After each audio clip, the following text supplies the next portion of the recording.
everybody, welcome back. In this video, we're going to be talking about the top tier decks in game. There's multiple lists for these. We're going to look at both of them. And also, is there a top tier deck that is missing? We'll look at the pure data on this so that you can see not just opinions, but some numbers in game. We've obviously got Iron Lad storming onto the scene.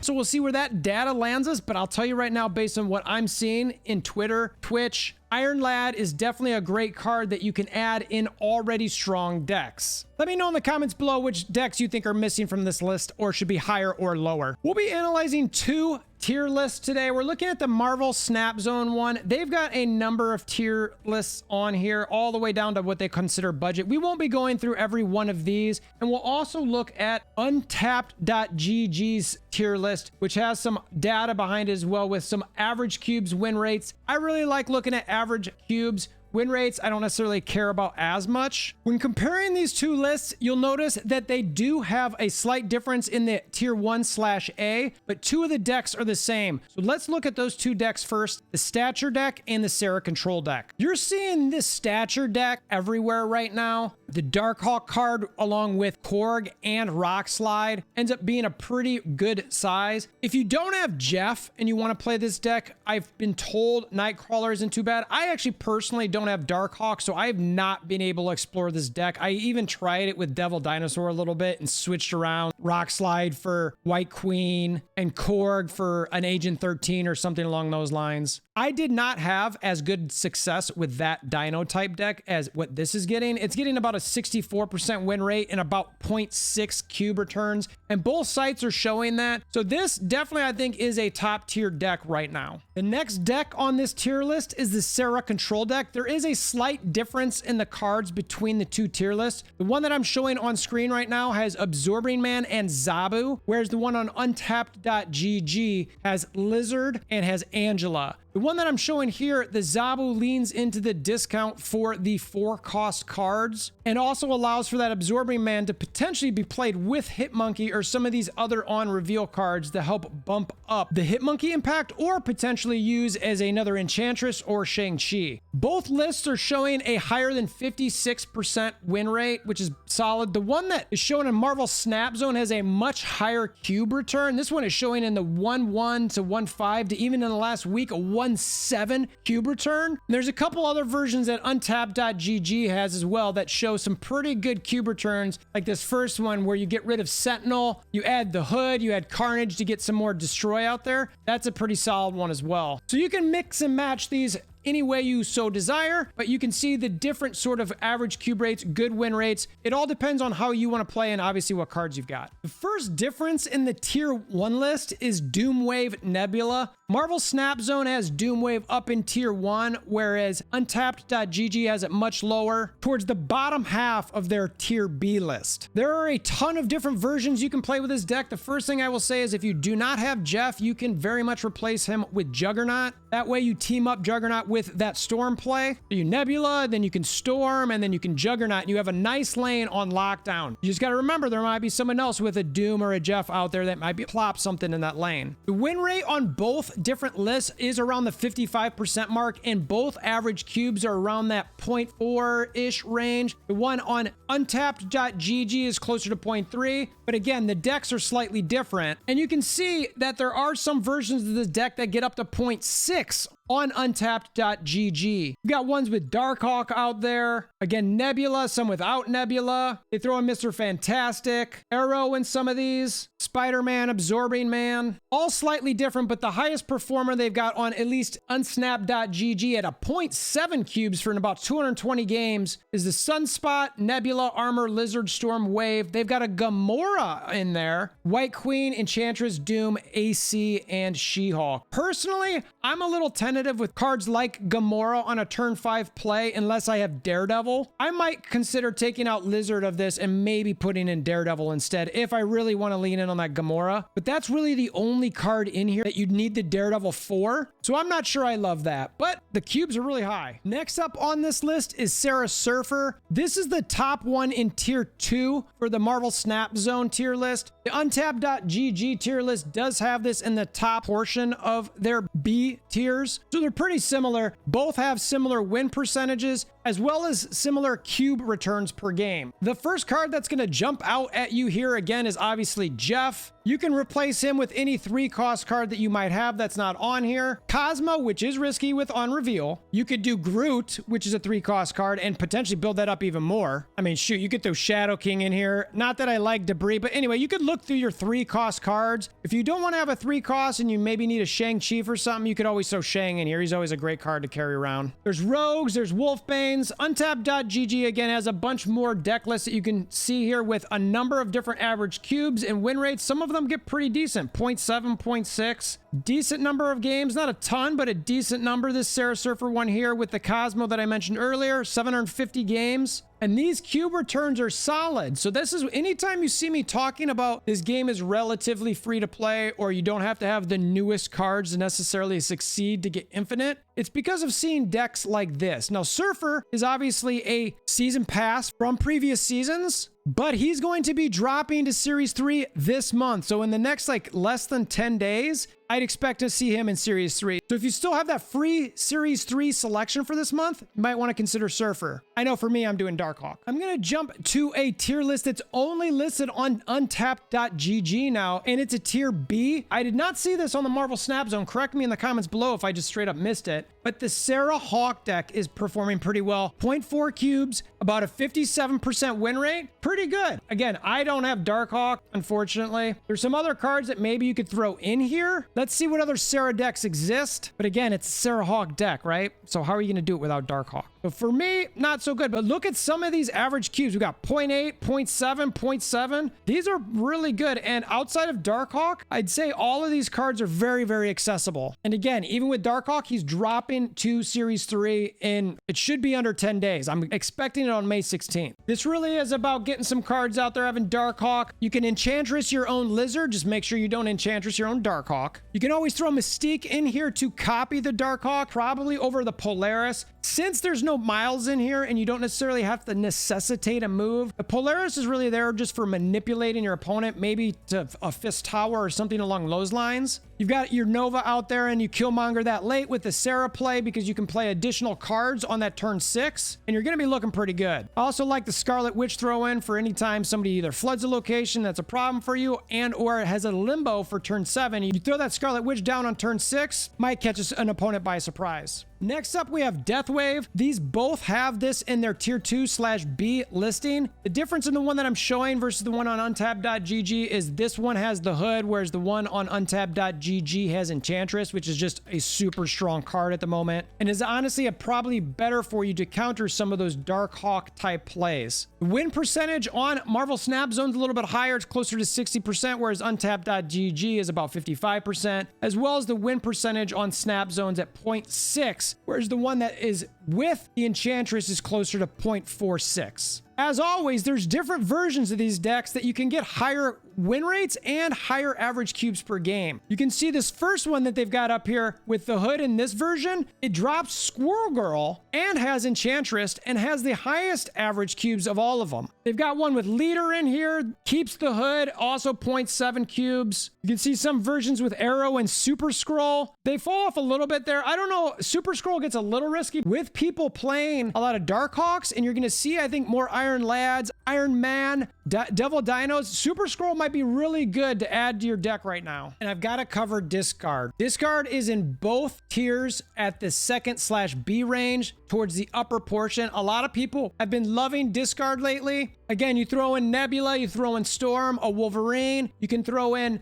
Dracula and or Morbius into that Storm lane. It's a really strong play. Win rate, again, above 55 to 59%. You're going to get average cubes ranging probably from 0.3, and I'm going to guess to 0.7 as well. You'll also notice on this that there's not a ton of discard cards here. You've got Colleen Wing, which you know is going to either hit your Wolverine and or your Swarm, or at least that's what you should be using it for. You've got your Sif, which you know is going to hit your APOC. assuming it's in hand. If not, you're probably not playing her. Your Hell Cow is your RNG card, but hopefully by the time that you might play your Hell Cow, you know what you've got in your hand and you're not risking too much there. That's the card that you might not want to play. And then you always drop that MODOK on turn 5. Hell Cow might just be a card that you straight up discard more often than not. Turn 5 MODOK, build up your Morbius. You then setting up for your Dracula to discard APOC. You play AC on turn 6. Watch your Dracula grow. You get an extra 2 points from Morbius, remember, from Dracula's discard too. And your Nebula should be building potentially in that storm lane. Some different options out there. You are seeing more of these decks with the Collector recently because of the Swarm hit, but I personally like it a little bit better if you're pairing them up with maybe Hela. Otherwise, I don't know if I'm going to play them. This one's got Rogue and Gambit in there. I don't know if I love that so much, even though there is a good average cubes return here. Gambit does discard one of your cards, but again, it's at random, so that gets a little risky. They have one with Gambit over Hell Cow. Again, great returns there. The Rogue, I will say, is pretty solid right now, given the fact there are a lot of Darkhawk types out there. Ongoing cards, she's going to steal all that. Iceman, one of the top 1, 2, maybe 3 1-cost cards in the game. Sunspot to drop in one of those lanes as well. I personally wouldn't want to use Sunspot. I guess it's a free-to-play if you're not buying the season pass.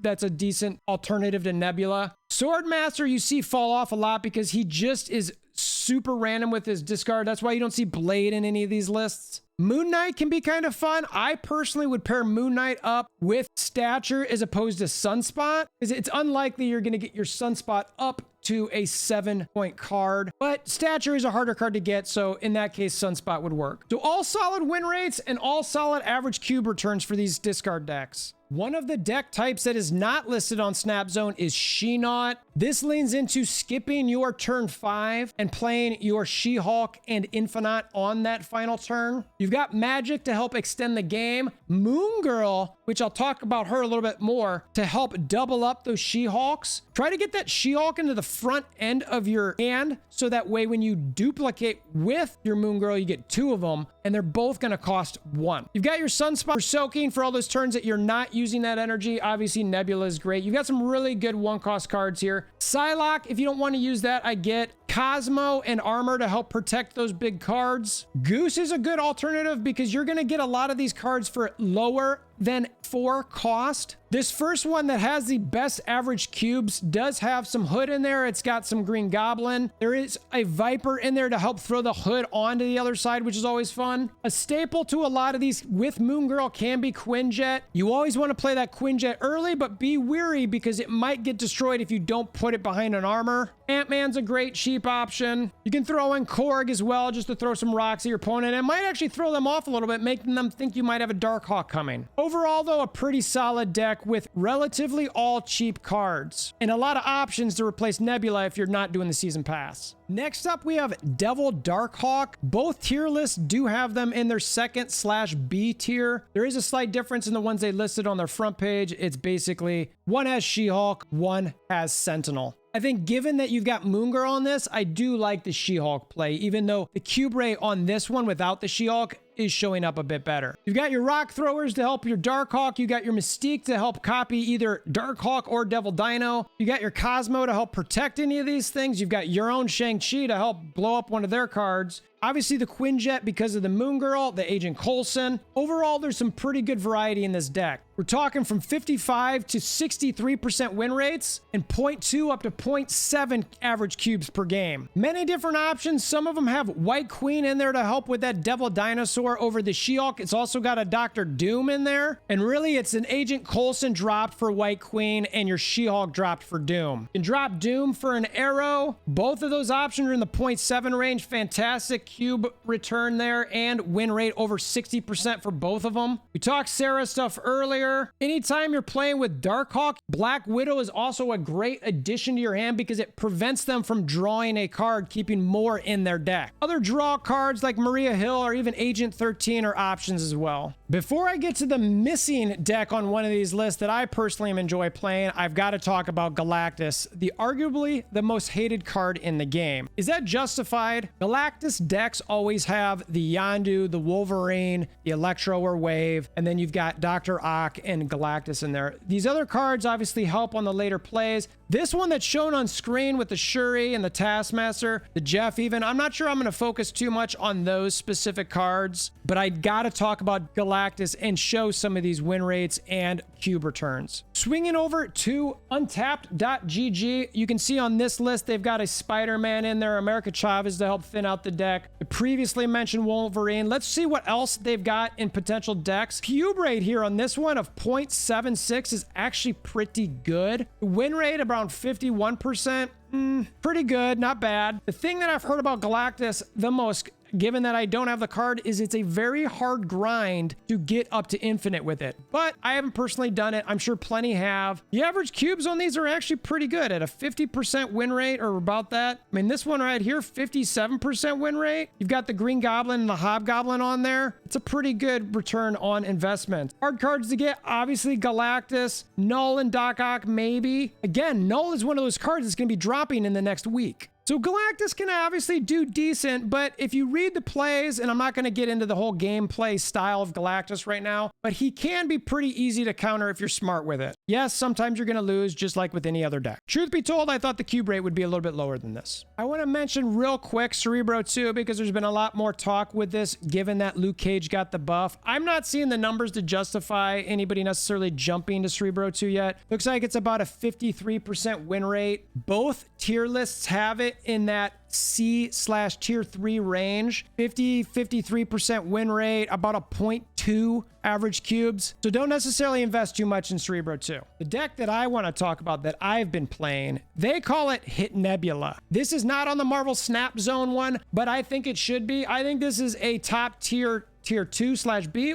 or even a bottom of the tier 1s/tier A list. I absolutely love playing this deck. The cube rates on this particular version are, and this is not the exact version I play, I'll go over that in a second. The average cubes over the course of 30,000 games is about 0.47, win rate 55. Looking at the other ones here, look at this one, Hit Nebula, where it's 1.05. That's pretty good. That's really, really solid. And you can see all of these cards in here, outside of Hitmonkey and Nebula, which are both season passes, and yes, it's not for free to play, but it is very much for any cheap to play for a $10 a month cost card. This is all about trying to get Hitmonkey, She-Hulk, Mysterio copied for a big turn 6. And I'm telling you, you can do some massive turns. Now, obviously, there's some counters to that, whether it's a Leech, a Sandman, all that sort of thing does ruin this. And given that you're playing so many cards, Mojo is a great option. Quinjet, obviously, with the Moon Girl. Armor I like to use to help protect any of those one-cost cards, but whatever you're going to do, you've got to make sure that you leave a number of locations open for that final turn, because you should have 2 She-Hulks, 2 Hitmonkeys,